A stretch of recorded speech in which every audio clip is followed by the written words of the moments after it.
On the integrated reasoning section of the GMAT, you'll be expected to analyze information in the form of a scatterplot. So in this lesson, we'll examine how these graphics work. To begin, a scatterplot is a useful way to visualize information about individual members of a population or sample, where each member has two variables associated with it. For example, let's say we have a population of 20 male employees at a certain company, and we want to see if any relationship exists between an employee's height and his weight. Well, a scatterplot is a great tool for displaying this kind of information. We'll label one axis with the range of possible heights, and we'll label the other axis with the range of possible weights. Once we collect the information about the heights and weights of all 20 employees, we can display it on our scatterplot. Here, each dot represents a particular employee. Let's take a look at this employee. The position of this dot tells us that this employee is 67 inches tall and weighs 140 pounds. Alright, let's try another one. What do we know about this employee's height and weight? Well, from the position of the dot, we can see that he is 75 inches tall and he weighs about 205 pounds. Okay, now from this scatterplot, we can see a relationship between the employee's height and their weight. For the most part, the taller the employee, the heavier the employee. In more general terms, we can loosely say that as one value increases, the other value also increases. When this occurs, we say that we have a positive correlation. Now, as you can see, this relationship is not 100% perfect.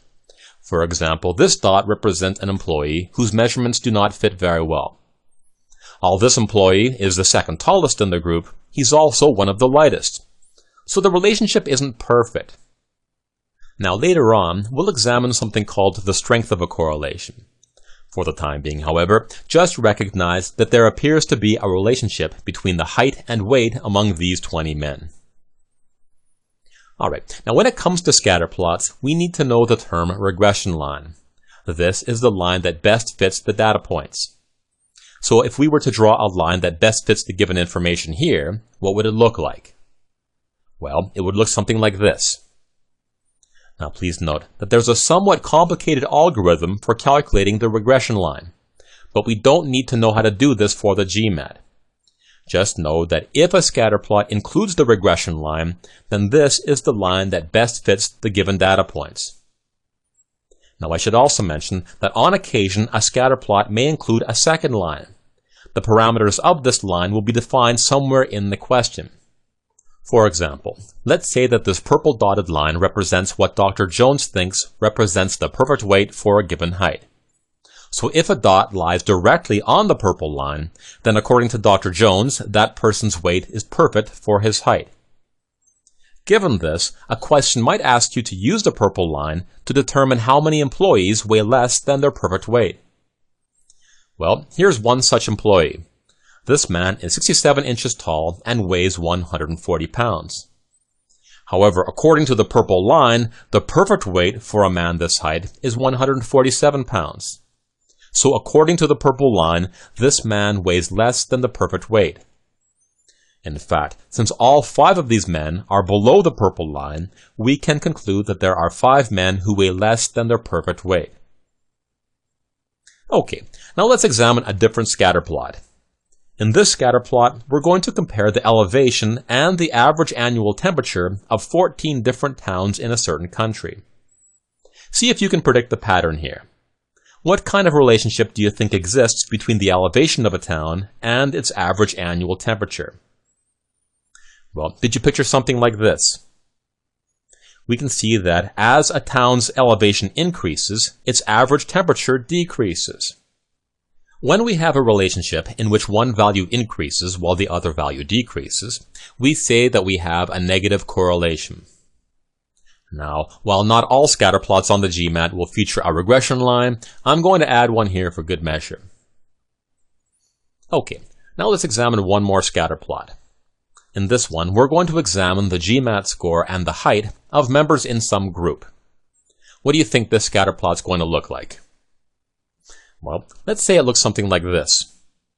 Here, there doesn't seem to be any relationship between the two variables. In these instances, we can say that there's no correlation, or that the correlation is negligible. Okay, so now before I end this lesson, I'd like to talk a little bit about the strength of a correlation. Now, in general, the closer the data points lie to the regression line, the stronger the correlation. For example, this scatter plot indicates a positive correlation between two variables. And this scatter plot also indicates a positive correlation. However, since the points in the second scatter plot here are much closer to the regression line, we say that the correlation here is stronger. Similarly, this scatter plot indicates a negative correlation between two variables, and this scatter plot indicates a stronger negative correlation. Now, as an aside, please notice that we can say that a correlation is stronger even when the regression line is missing. Okay, finally, this scatter plot indicates a negligible correlation. Okay, so that's pretty much all you need to know about scatter plots on the GMAT. Let's summarize. In this lesson, we learned that scatter plots can be used to analyze relationships between two shared variables in a population. We learned that the regression line is the line that best fits the data points in a scatter plot. The closer the data points are to the regression line, the stronger the correlation. A positive correlation means that one value increases as the other value increases. A negative correlation means that as one value increases, the other value decreases. And a negligible correlation means that there is little or no relationship between the variables.